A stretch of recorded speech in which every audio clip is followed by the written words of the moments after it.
buhay natin. Christ is the answer. Hallelujah! At ang kailangan naman po natin gawin ay panghawakan, at yung hinahawakan mong salita ng Diyos, paniwalaan mo, panampalatayanan mo, tayuan mo, ipamuhay mo kahit anong mangyari, at kapatid, tiyak ang iyong tagumpay. Ang dahilan po kasi kung bakit tayo nalilin lang ng dyablo, wala tayong nababasang banal na kasulatan. Hindi natin siya nakakaugnay. Wala tayong naririnig na Word of God. Ang lagi nating nababasa, yung mga newsfeed natin sa FB, yung mga TikTok na sayaw ng walang kabuluhang sayaw. Paano natin sasabihin? Galing-galing talented siya. Wala nga kabuluhan yun kung hindi sa Diyos. Yes. Dahil ang makabuluhan lang sa Diyos ay yung papuri sa Panginoon. Dahil lahat ng ginagawa ng tao na hindi na umuukol sa Diyos, lahat yan papuri sa dyablo. Yes. Bakit ngayon magtatanong ang tao kung bakit nahihirapan? At kung minsan ang Diyos ang sisisihin, kung ang pinarangalan naman at binigyan ng tuwa at saya ay ang dyablo, eh, sinong maghahari sa kanyang buhay? Hello?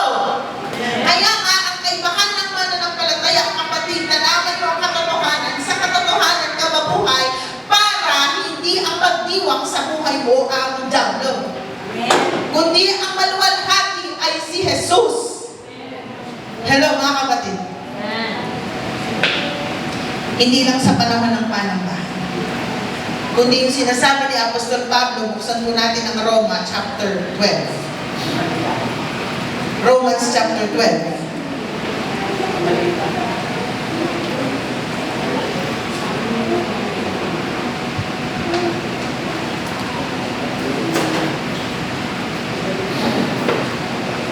A living sacrifice. Ang sabi ng Romans chapter 12, therefore, I urge you, brothers and sisters, in view of God's mercy, to offer your bodies as a living sacrifice, holy and pleasing to God. This is your true and proper worship.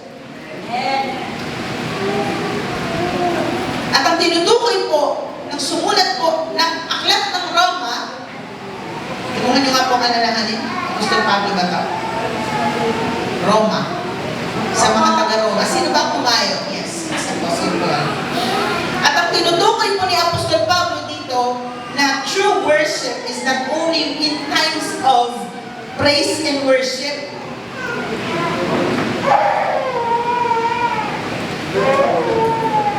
kundi yan ay response ng taong nakakilala sa Diyos who are in awe of God's power. Yung tunay na namamangha sa kapangyarihan ng Diyos at tunay na kumikilala sa Diyos, yung tunay na nakakakilala sa kapangyarihan at kabanalan ng Diyos, ang response natin ay, in awe of God, we worship Him in spirit and in truth. At ang paraan ng pagsamba sa Diyos ay yung ialay natin ang ating mga katawan, meaning spirit, soul, and body, na bilang pagsambang buhay, banal at kalugod-lugod sa Kanya, araw-araw ang buhay natin. Dahil dumating si Kristo, tinuruan na niya ang kanyang iglesia na sumamba sa Kanya sa Espiritu at sa katotohanan. Meaning, hindi na tayo naghahanap ng lugar, hindi na tayo naghahanap ng object para hindi ka makasamba pag wala. Hello? God is the Spirit. So we must worship Him in spirit and in truth. Kaya pwede tayo sumamba anywhere, anytime, na hindi naghahanap ng object. Ano ibig sabihin ng object? Yung bagay na matutungkulan mo para makasamba ka sa Diyos. Yung kahit anong pwede mong tignan at imagining yan yung Diyos para makasamba ka. No! Those are idols. Bakit tayo may ganito? Yan ay mga deklarasyon na si Jesus ang Messiah. Siya ang hari ng mga hari at Diyos ng mga Diyos. At ang cross na yan ay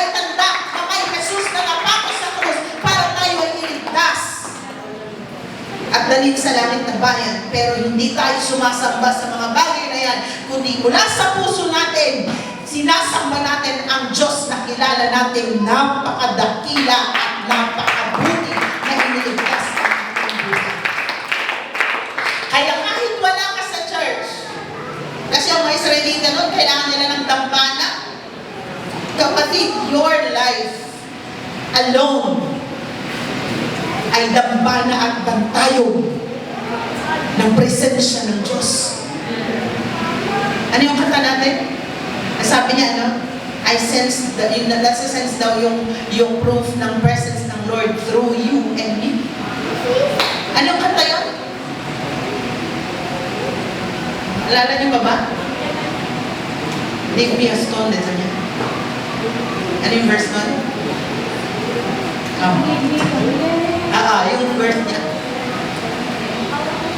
Ayan na. Ang meaning ng kanta, ang lyrics nun is yung the presence of the Lord is in this place. Kasi ang patunay, na naman yung future preacher,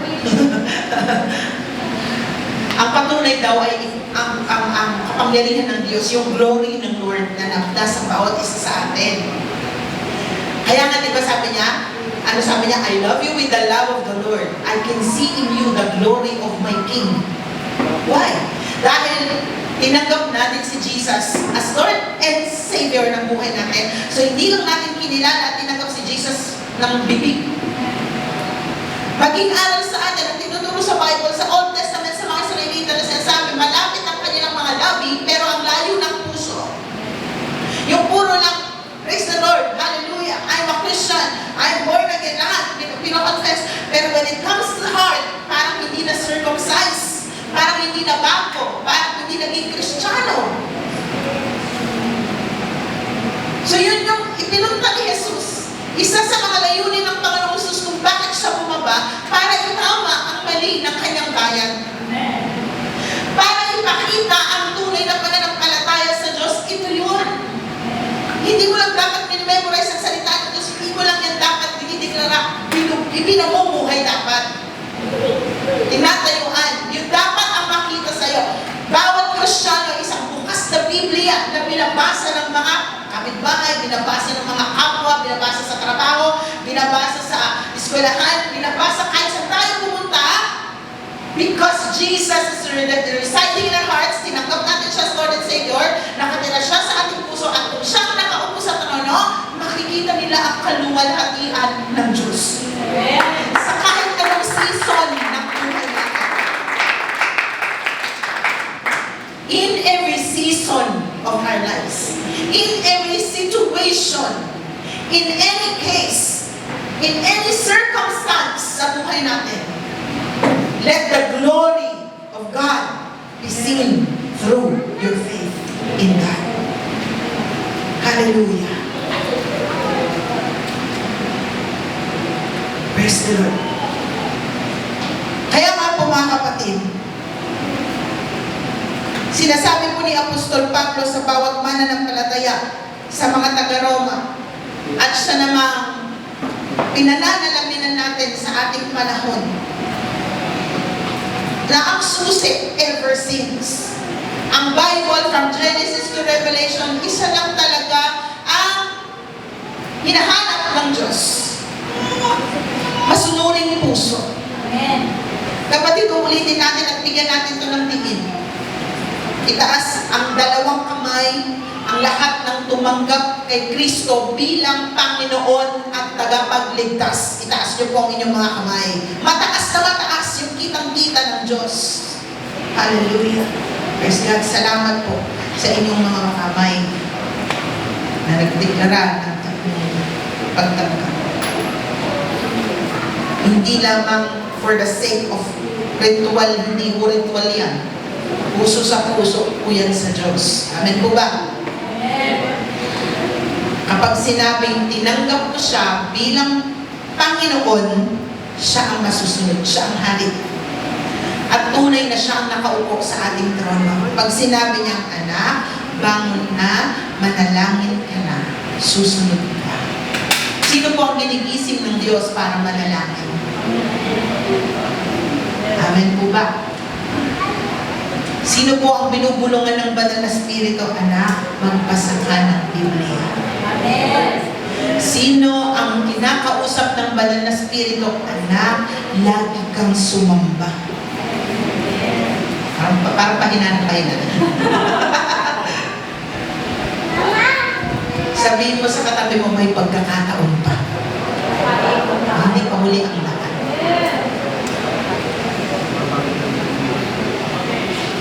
Kasi kung hindi na tayo makikinig sa banal na spirito, sasalisihan ng diablo yan.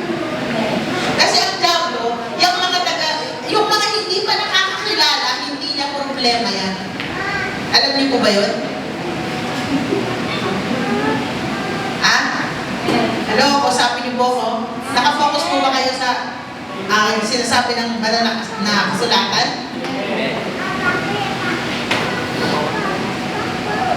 Alam niyo po ba na ang taong nasa sanlibutan pa ang puso ay hindi problema ng diablo? Kasi, kakampi niya yan. Nasa kanyang panig.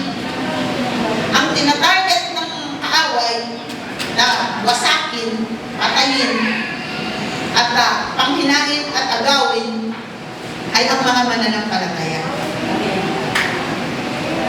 Kaya kung ikay hindi susunod sa udyok ng banal na spirito, may isang magpapasunod sa iyo. Tingnan mo anak, manalangin ka, hindi mo sinunod. Sino ngayon ang pumapalakpak? Yes! Kasi intercede din ang intercede yan sa tabi. Kala ko, baka mas mapanalangin yung makaya kaya sa akin. May iba nga lang siya pinadalanginan. Tawa po ba? Kung may mga prayer warriors tayo sa buhay natin, Lord, dalangin ko si ganito, palalimin ko sa pananampalataya. Lord, ibigit ka niya ng higit sa kanyang sarili. Panginoon, may mga prayer warriors natin, isa-isa, ano pinapanalangin? Mga prayer warriors, ano po, isa-isa. Lord, please, dinideklara ko si ganyan, na mahalin ka niya ng lubusan, tapos may isa naman sa isang tabi. Hindi ko alam sino Lord niya. Alam. Gumaganyan siya. Kinukontra niya yung prayer na mga prayer na. Di ba yung kumukontra niya? Di ba yung nagsisinungaling? Tapos kukontra niya yung kasinungalingan niya. Ganun ang diablo. Laging naka-cross fingers dyan, nakaganon. Kinukontra yung panalangin ng mga Kristiyano. Kaya mga prayer warriors natin, let's make sure na sa ating pagkikibaka at standing on the gap, yung buhay natin ay warrior sa harapan ng Diyos. Dahil naniniwala tayo na ang Diyos na sumasa atin ay higit na makapangyarihan kaysa siya na nasa sanlibutan. Lagi natin alalahanin na tagumpay na si Kristo sa ating buhay. Ikaw na lang iniintay niya. Sumunod para makamtan natin ang higit sa mananagumpay na buhay. Wala ka pang ginagawa. Like, sinasabi pa lang ng banal na spirito, na, manalangin ka. Wala ka pang ginawa. Alam mo kano lang ang ginawa mo na hindi mo namalayan? Yung hindi ka nanalangin. So wala nang magsunod, pumalakpak na yung kabila. Wala ka pang ginagawa. May kasunod pa yan, nanganganak yan. Pag di ka sumunod, lalo bago mo simulan ng araw mo, bago ka natulog, inisip mo na yung gagawin mo bukas, inisa-isa mo na, inimagine mo na lahat, may mga plano ka na. Di ka na nanalangin. Kinabukasan, pagbangon mo, agad-agad ka nang nagkape, nag-almusal, isasakatuparan mo na ang mga plinano mo kagabi. Maaari ko nanalangin, Lord, patnubayan mo ako. Gano'n na lang. Pero wala na yung intimacy with God. Try nyo lang po. Baka pwede po i-try. Baka pwede nyo pong i-try. Isang beses sa buhay nyo na gumising kayo ng madaling araw, sinabi ng Panginoon mag-pray at magbasa ng banal na kasulatan.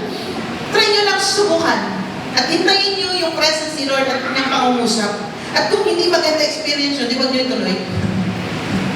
Kung hindi nyo nagustuhan, di ba, ala na kayo. Pero bakit hindi nyo subukan lang? Sa mga hindi pa nakakasubok, sino po ang hindi pa nakakasubok ng ganun? Gumising ng madaling araw at manalangin at magbasa ng banal na kasulatan. Uy, lahat. Wala pa? Wala. Opo, yung quality time talaga. Like yung ginagawa ng mama mo. Alas stress ng madaling araw, lumuluhod na siya, sumasamba. Tignan nyo, kaya ang result sa kanya, lagi lang siyang positibo. Wala siyang nakikita. Kung may makita mo siyang pangit, hindi yun yung nag-ahari sa buhay niya. Palagi mo lang maririnig sa kanya, out of my observation personally sa kanya, no? Ay lagi lang yung kabutihan ng Diyos ang kanya tinitignan. Hihingi siya ng panalangin, yes? Literal naman yun. Kapag may problema, humingi ng panalangin. Pero positibo ang kanyang pananaw. Bakit? Lagi kasi siyang kaulayan niya ang Diyos eh. Kapag lagi mo kausap ang Diyos, hindi ka manghihina. Hindi ka madidismaya. Kahit may mga pangit na nangyayari, hindi mo yung napapansin. At dahil ang makikita mo yung kabutihan ng Diyos. Pag ang lagi mo kausap ang Diyos. Amen. Pero kung lagi mo kausap yung mga kumare mo, kumpare mo, yung FB, yung TikTok, babad ka lang dito. Alay, yan lang. Sige. Lahat ng nakababad sa FB, mainitin ang lahat ng nakababad sa social media, mainitin ang ulo. Sabihin nyo hindi. Lahat ng mag-gadget na tao, mainitin ang ulo. Bakit?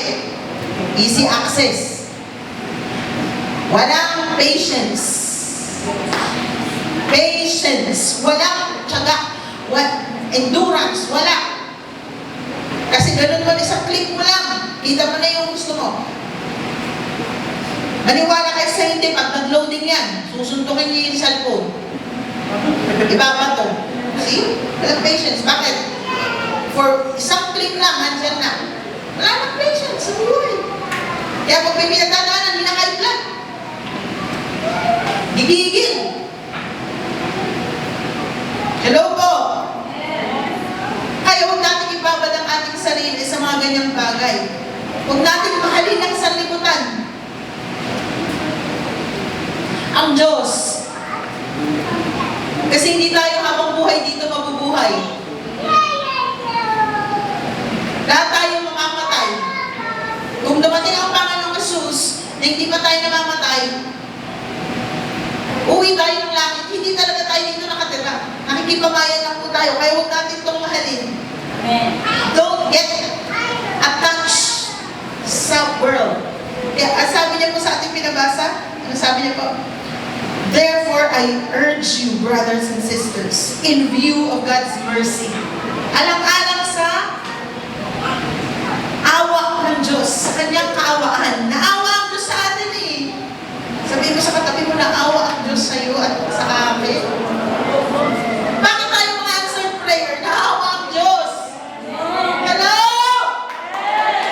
Sa mga pinagaling, sa mga pinaghimalaan, sa mga pinubay ng pangangailangan, sa mga binusog, sa mga nagtatrabaho, sa lahat ng biyaya na tinanggap natin. Naawa ang Diyos sa atin. Amen. Hindi natin deserve yan. Lahat ng meron tayo, do we believe? Huwag mong sabihin dahil yan sa iyong lakas. Kapatid, huwag mong sabihin na dahil yan sa iyong kagalingan, sa iyong galing. Huwag mong sabihin madiskarte ka, huwag mong sabihin magaling ka. Don't. Huwag mong kunin ang credit, huwag mong kunin ang honor. Bakit? It is only God who gives the power to get wealth. Amen. Ang Diyos na ang pwedeng magpasagana sa'yo. Dahil sa isang iglap, pag gusto niyang kunin yan, kung pinagpapalit mo siya, dahil lamang sa sanlibutan ito, magagawa niya. Pero naaawa sa atin ang Diyos. Binibigyan niya tayo ng chance. Bakit po natin ito sinabi? Kahit sinasabi nyo na matalino ako, magaling ako, malakas ako, madiskarte ako, tapos ako. Kahit ano pang sabihin mo, yung buhay mo, yung hininga, yung lakas, yung gumigising ka tuwing umaga, sa Diyos yan. Kaya wala tayong pwedeng ipagmalaki sa harapan ng Diyos. Dahil lahat po tayo, kinaawaan lang, kinahabagan. Wala nga tayong tayo sa sa magiging bayan niya. Hello? Di tayo bayan ng Diyos. Israelita lang ang kanyang bayan. Pero tayo ay kinahabagan. Kaya inuumpong tayo sa kanila. Hello? Amen. Binigyan tayo ng chance ng Lord na hindi lamang sila ang maligtas, kundi pati tayong mga hindi Israelita. Kaya ang pakiusap ni Pablo sa mga taga-Roma, which is hindi sila mga Israelites, alang-alang sa masaganang habag o masaganang awa ng Diyos, kapatid, na binigay sa inyo. Hello? Amen. Kinaawaan tayo eh. God considers us. He sees you. Nakita ka niya. Nakita niya tayo. Kinonsider niya tayo. Though we are not Israelites. Hindi tayo ang bayan ng Diyos. Pero kinahabagan niya tayo. Kinaawaan niya tayo. Kaya ang sabi ng mga kapatid, hinihikayat mo kayo alang-alang sa masaganang kahabagan ng Diyos. Anong kasunod? Na inyong ialay ang inyong katawan na isang handog na buhay, banal na kasiya-siya sa Diyos na siya ninyong makatuwirang paglilingkod. Yun daw po ang makatuwiran sa paningin ng Diyos na paglilingkod. Hindi lang para kumanta ka dito, hindi lang para gumitar ka dyan, hindi lang para mag-preach dito, hindi lang para lahat na ginagalawa ng nating mga nagmi-minister. Hindi lang yan matatawag na paglilingkod. Sasabihin, kayo na lang mag-devotion, obligado, kayo na lang manalangin, kayo na lang magbasa ng banal na kasulatan, kayo na lang makinig ng praise and worship, kayo na lang ang mag-consecrate ng inyong buhay. Ako, strikes anywhere kasi attender lang naman ako, member lang naman ako, or whatsoever you call yourselves.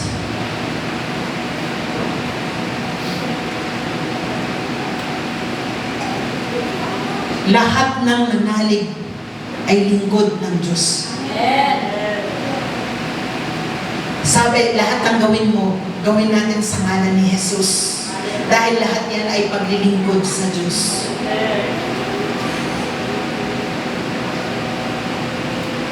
Kaya mga kapatid, itinuturo ng Panginoon sa pamamagitan ng buhay ni Apostol Pablo na alang-alang doon sa kahabagan na binigay ng ating Panginoong Jesus sa bawat isa po sa atin para tayo ay maligtas. Sumunod tayo, yun lang po yun. That's how simple it is. We just need to obey God. Masyadong mabigat para sa paningin at pandinig natin habang binabasa at pinakikinggan natin na we should offer our lives as a living sacrifice. Holy! Yun yung ang bigat eh. Holy! Acceptable. No? Parang, hindi ko kaya yan. Kayo lang yan. Hindi, pare-paras tayo mga tao. Amen. Hindi distinction sa atin na pastor ako at kayo hindi.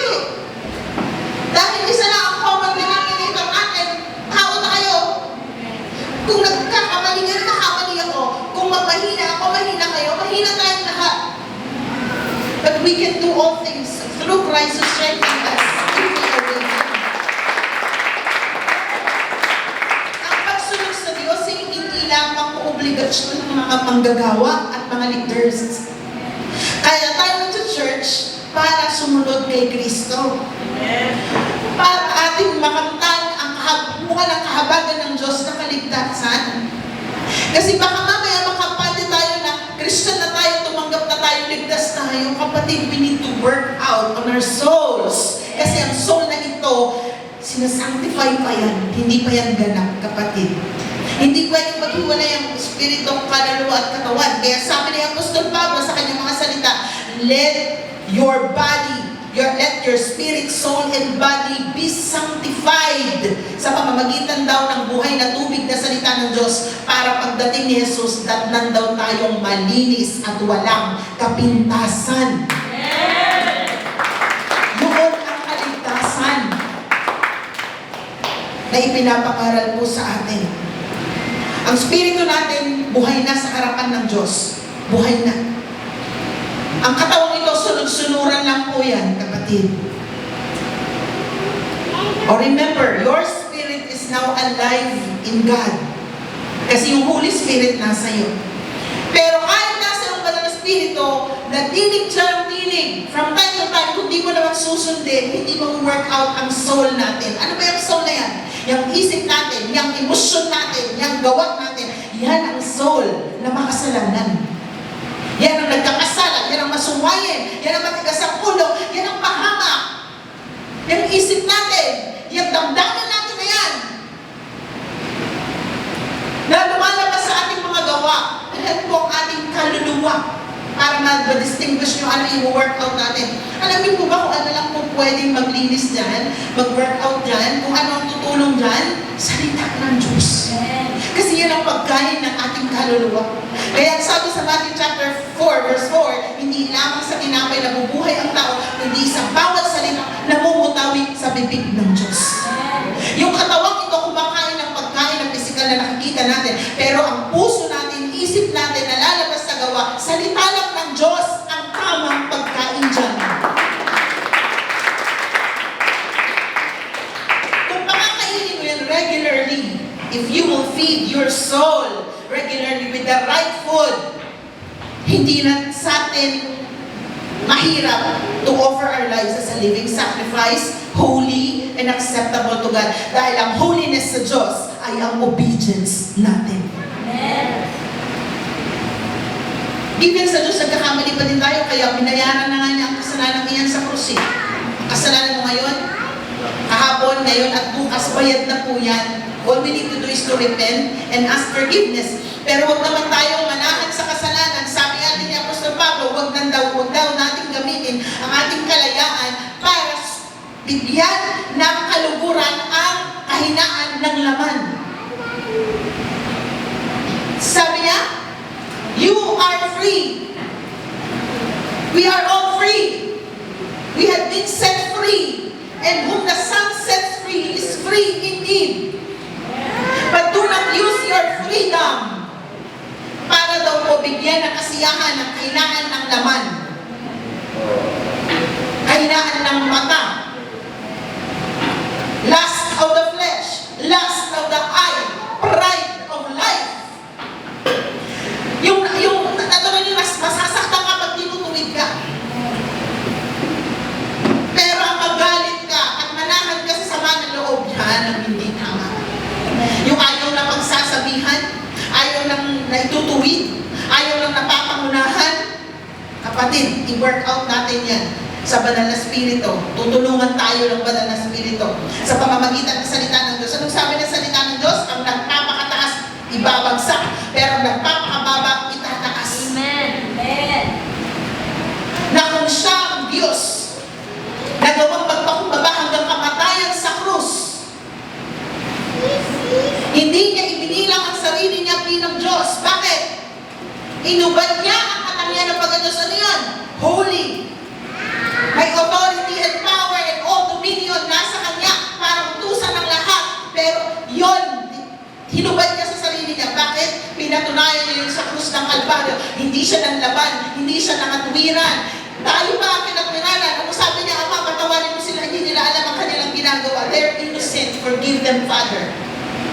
Pero hindi siya nanlaban, hindi siya nakatwiran, hindi siya nanumba. Kayo yung mga pinakain ko, kayo yung mga pinagaling ko, kayo yung mga pinaghimalang ko, kayo na isa sa inyo mga binuhay ko. Bakit ako ginagato? Wala. Pero tayo mga Kristiyano, what are we doing? Masakit po ba? Masakit po ang salita ng Diyos? Yes. Magpasalamat po tayo kung nasasaktan tayo ngayong umaga. Dahil mas masakit ang magkalalabasan ng Kristiyano nagpuri, sumamba, tapos mauuwi lang sa kapahamakan sa impyerno, mas masakit po yun. Kaya mabuti ng kayon ka masaktan, hindi nitumid ka ng Diyos, hindi nakakot tayo ng Diyos, yakapin mo ang patutuwid, yakapin mo ang paalala, yakapin mo ang salita ng Diyos, para hindi sa takdang panahon, masaktan tayo sa dulo. Pagdating doon, bayad na, sabi, nakanak ka. Nung nagkaanak, isa pa lang, nagsisimula pa lang siyang pagkaanak, hinihingi na. Yan ang pinakamabigat eh. Hinihingi na. Ano po ba hinihingi ng Diyos sa atin?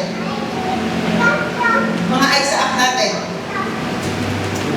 Sino sa tingin yung mga Isaac natin?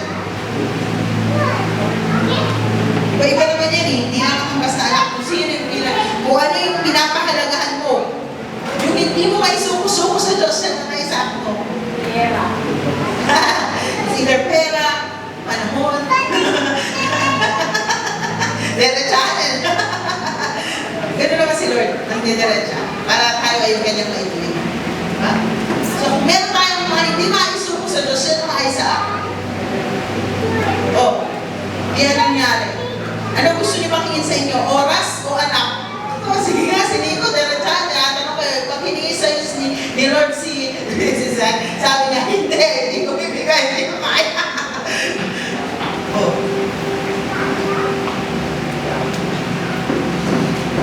Ano po kung iniintay natin hingin ng Diyos sa atin? Ayaw mo ha? Hinihingi niya sa atin. Hinihingi ng Diyos. Ang kapatid, sunod. Dahil walang sumunod sa Diyos na napahamak. Karamihan sa mga napapahamak, yung hindi sumusunod. Oo. Oo. Totoo yan. Walang takutan dito, katotohanan lang. At di mo mamamalaya, pag may sinabi si Lord at sinunod mo, yun pala yung kabananan. Yun pala yung kasiyasiya sa mata ng Diyos. Abay guys, sino naman pag nasunod? Princess! Princess! Ewan ko, nagsasawa na si Princess. Princess!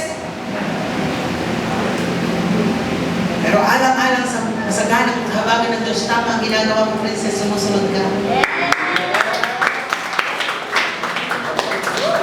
Kahit ang isa napapagod na. Pero sa Diyos, precious ang ating pagsunod. Sa mga anak, maging masunurin sa mga magulang. Precious yan sa Diyos. Sa mga magulang, maging masunurin sa Diyos. Precious yan sa Diyos. Para makita ng mga anak natin ang pamamalisan nila. Oh, lasog na tayo. Lahat ng nalasog ngayong araw, babalik sa linggo.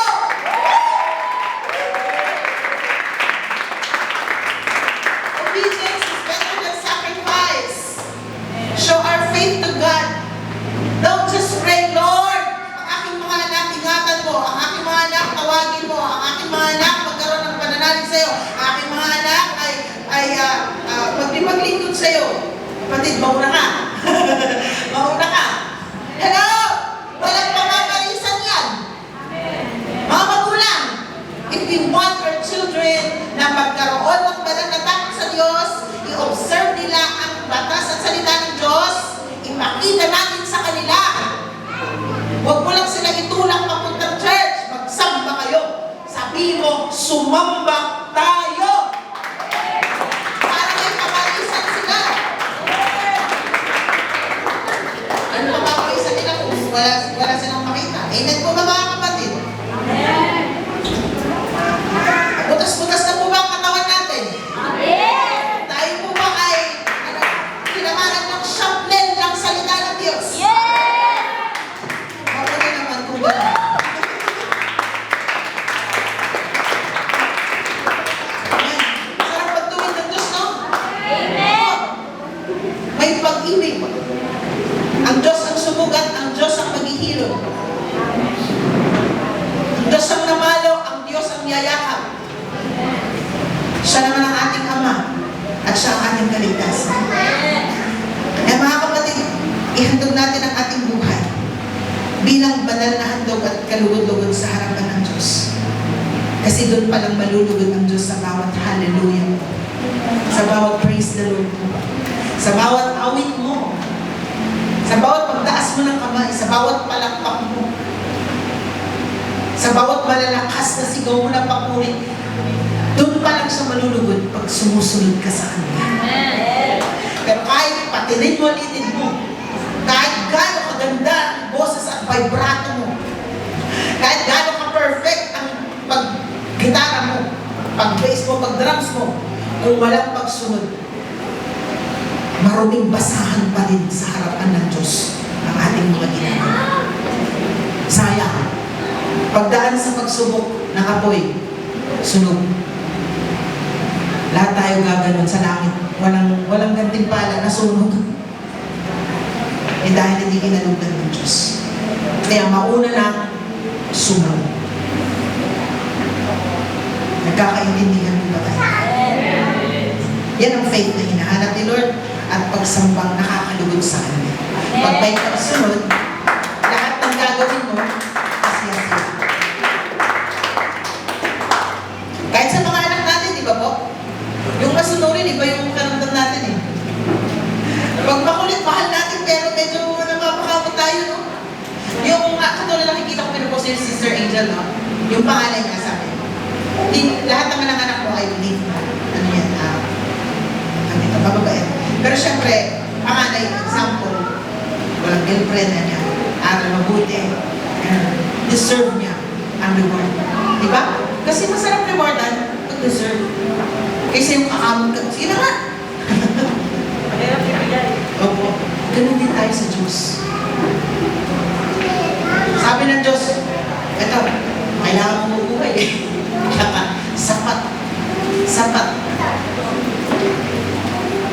Kailangan mo pang lumpasan. Pero kung masunurin tayo sa harapan ng Diyos, eto anak, kasi alam mo naman, kahit na pagpapami kita, hindi mo pagpapalit. Hello! Andyan pa po ba kayo? Ito, napagkatiwala pa sa maliit. Pupurihin niya ako. Dagdagan natin na. Pinurin pa rin. Pagiging ng Diyos, salamat. Nag-devotion pa din, nag-pray pa din. Dagdagan pa natin. Lord, purihin ka. Devotion pa rin, pray pa din, church pa din, lingkod pa din, tulong, lahat. Uy, napagkakatiwala. Dagdag, hanggang sa dinagdag ng dinagdag. Bakit? Kasi ang nauna nang naihandog ang puso niya at pagsunod sa Panginoon.